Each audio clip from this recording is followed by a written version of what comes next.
All right, so what's on the agenda today?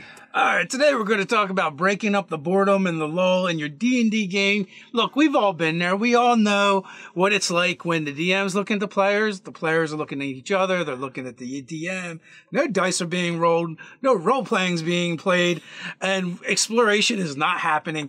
The game is kind of ground to a halt, and everybody's trying to figure out what they're supposed to be doing. We're going to talk about what you can do as a DM to break the lull.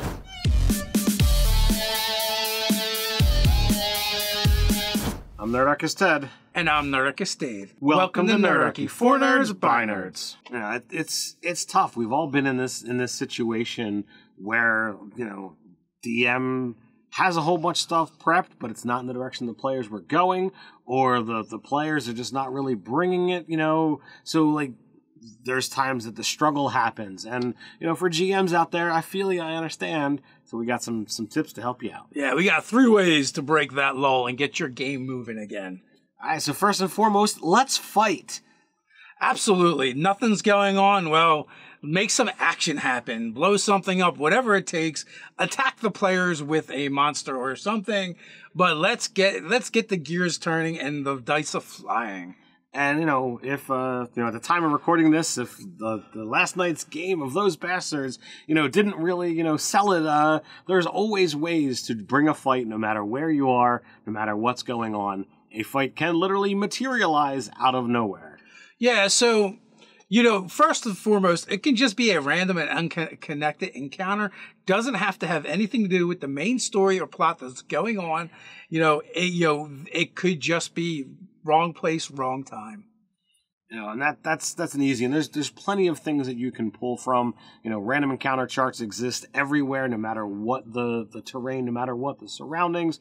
It could be something that's directly connected to the plot, prepping some, random things, quote unquote, to happen. Should there be a lull is always pretty easy to look at. I know I open up D&D Beyond pretty frequently, like, all right, should the players need to fight something? What are my options based off of where they are and what's going on? So I like to have those things ready anyway.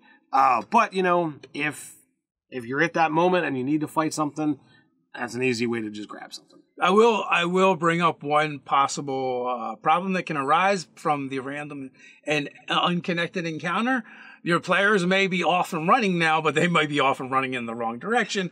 They may put more importance into the encounter than there actually was, or they just might get another idea of how it is connected to the plot, or that it's something else that's really important that they have to address that has been precipitated by this. And personally, in my games, I'm totally fine with it. I'm always up for switching gears if need be. Weave those storylines together if need be, or the players are just going to have to deal with the consequences of, well, you went in the opposite direction of where the main thread was going, and they're going to have to put the pieces back together later. Another one is, it is connected but not connected to the main story, and that is rivals trying to achieve the same goal as the players, but they want to achieve it first, or, them achieving it will cause the players not to be able to achieve it, and vice versa. So this could even just be a rival adventuring party that, that is, they're racing as a thing. So they decided, what, instead of trying to beat the party to the end destination or to the object or whatever, they're like, well, what if we just eliminate the adventuring party?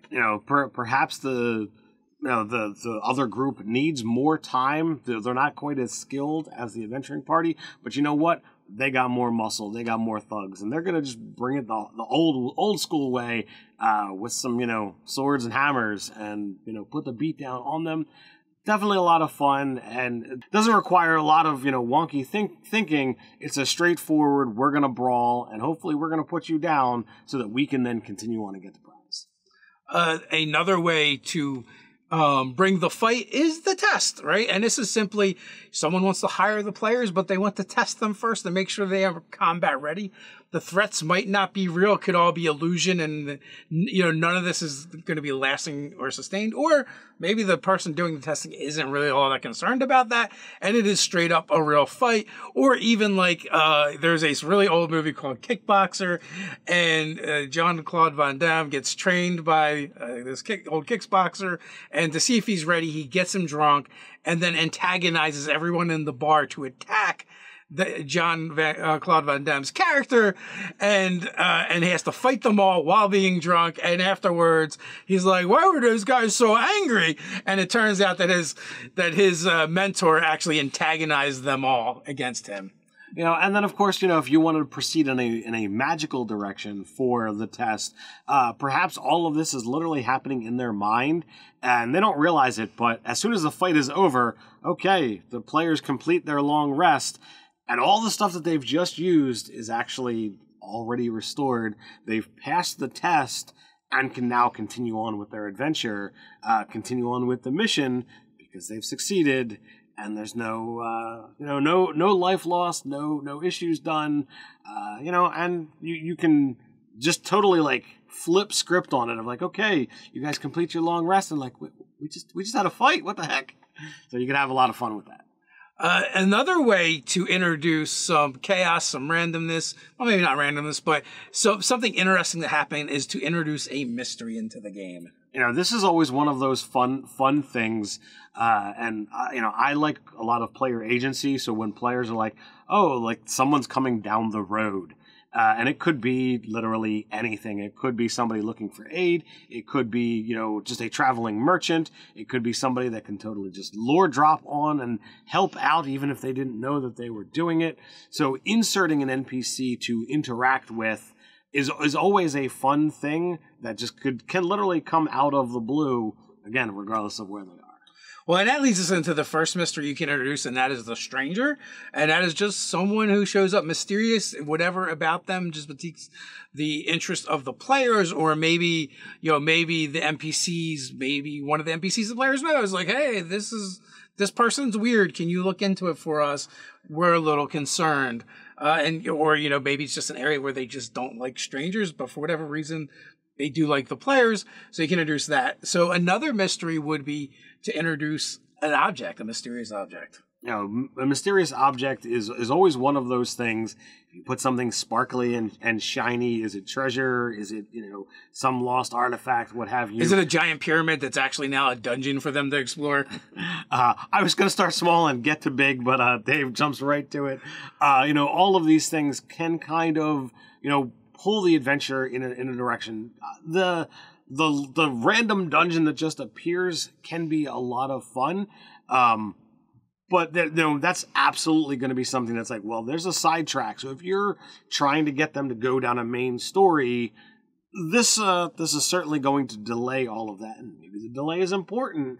And you want them to kind of go in here so that there's other time for things to happen, but you never know what the players are going to choose to do. If they're, nope, we've got a deadline, bypass it and keep going. Well, then your players have chosen a very detailed. Well, remember, we've dropped it in when there's nothing going on. So that's true. But when you've got this dungeon to show up, you've got a process of like, all right, whatever you need to be in there is gonna. It's a dungeon. You're gonna have all pillars as potential options within. And there's plenty of random dungeons that are out there that can fill all of your needs to just be like, boom, here it is. And lastly, for mysteries, an event.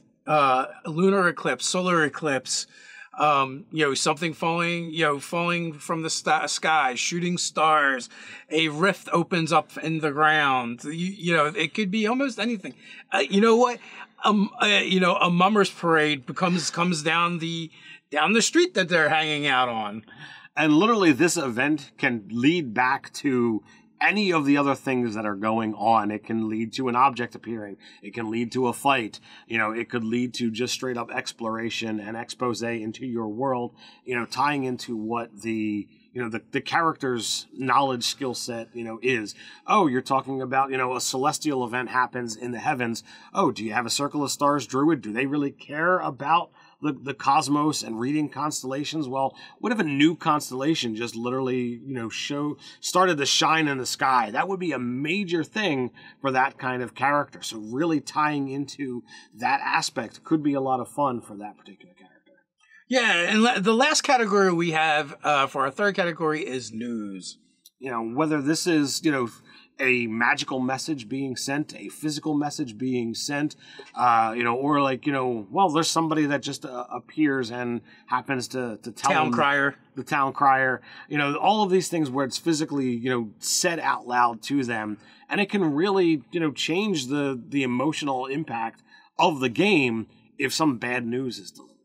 Yeah, so again, we're going to break this down in 3 different categories. The first one is personal, and that is probably either some kind of telepathic message you receive, a written message you receive, and when I think of personal, I think of from one of the player characters coming from their home, John's background as folk hero, and something has happened on the farm to one of his parents, a sibling, something of that nature. And also it's like, how old is this message? Is it feasible for them to go back and do anything about it? And, it could be used in a couple ways. One, it might just facilitate them, picking up and going, we need to go back home. Or it could even just be like a moment for that character to grasp something from their past and maybe share it with the rest of the group and create a role-playing scenario within the group itself. Now, if you're the type of player that doesn't create a whole lot of backstory, this is a moment where something that you haven't developed could really come out. In one of the games that I'm playing, I didn't really develop a whole huge amount of backstory for the character, and was told, okay, well, we're now in your home, what's this, what's that? So I've started having to dive in a little bit deeper on my character's backstory, and was literally even coming up with new stuff this morning of like, oh, well, what about this and what about that? Just trading messages back and forth with the GM to kind of fill in some details and create more nuance for a character that I've been playing for a long time. You can do news from afar. A new continent has been discovered. A flying island has been discovered. Flying castle has been discovered. War has broken out between 2 neighboring nations, and maybe they both share a border with the one you're in right now. Are these battles going to spill over into this territory? Anything that's happening not in your immediate vicinity could be news from afar, and it might be something the players want to engage with or explore. It could be something that's, personal, but not, immediate. So like, what happens if, the king of the kingdom that you're from has passed on, and now there's, an issue of, well, who's going to ascend? And while it might not be war between neighboring nations, but what if it's, conflict within a singular nation of, some kind of war for ascension? And that can get, brutal and nasty quick. Then we have local news. So it is, it's not something particularly personal to the characters, but it is happening in their vicinity. In the other one, maybe, a ragged warband comes into town from those 2 warring nations. How does that affect the local population? Does it make them uneasy? Do they give them succor? Or are they frightened that perhaps this is going to bring down the ire of the other kingdom? What are the players going to do about this? Bandits are raiding a caravan, right? That could be an adventure for them to go on. But they don't necessarily have to. Maybe they want to find the bandit camp. Maybe they don't. Maybe they want to join the bandits. You know how players can be.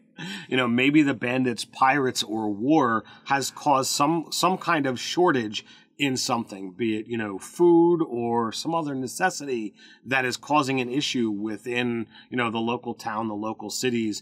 And because usually adventurers are connected, to the common folk more than to nobility, they're going to see that far more often than the nobles would. So, maybe that's a direction to be like, oh, well, maybe we steer the campaign towards ending the war and stopping all of this, or finding some way to provide sustenance to those who are going without. Yeah, like the community that the players belong to, maybe, a lot of the farmers ship their excess grains and products, to one of these neighboring kingdoms, but they can't get their goods through because they're at war now, which this is creating a local problem. Now they have a surplus of all of these goods and they can't bring them to market. And those are just some examples. There are probably tons of other, a mysterious birth could be news of that's happened right in this village. Could be like a Mother Mary scenario or whatever. But they're just things to stimulate the players to go, oh, what's going on? Get them to ask questions, get them to interact with NPCs, get them to draw their weapons, you know, solve mysteries, whatever the case may be. We're going to break up the monotony. Yeah, break up the monotony, make something happen. And, you know, this is another situation where if you are feeling flummoxed, you know, you could literally ask the players, you know, oh, you know, you round the bend on the trail, what do you see? And give agency over to the players. And sometimes they'll surprise you by putting in something that you weren't thinking of, but is in something that they're looking for, be it a fight or be it something to roleplay with or something to learn. So you like these videos, others like it, as well as all the awesome content over at nerdarchy.com, why not come check us out over on Patreon and support us over there? Articles like random encounters like The Mandalorian and 5e D&D. Another way to help us out would be to check out Nerdarchy the Store. Products like Taking Chances. It's a collection of games of skill and chance for 5th edition. Inside you'll find new and different games for both characters and players to engage with, using their in-game skills and proficiencies for some and relying on luck of the dice for others. Along with the games are establishments where characters can discover and play them. The largest of these, Union Salon, introduces several new toolkits and even more games giving characters a chance to use their tools in an arena-style battle as well as investigate a mystery. Comes with 8 new games of skill and chance, 4 establishments, over a dozen unique items, 5 new tool sets, an adventure focused on using tools, as well as a new playable race, the Dwelf. In the comments below, let us know how you break up the monotony in your games. What do you do? Share your tricks and tips down below in the comments with the Nerdarchy community. If you're looking to help Nerdarchy appease that YouTube algorithm, go ahead and click that like, share, subscribe, even click on that notification bell. You know you want to. Quick reminder, we drop new videos on here on the channel 2 to 3 times a week, so come on back. But you can't wait till then. We've got random and not so random encounters, DM tools, what to work on. So until next time, stay nerdy.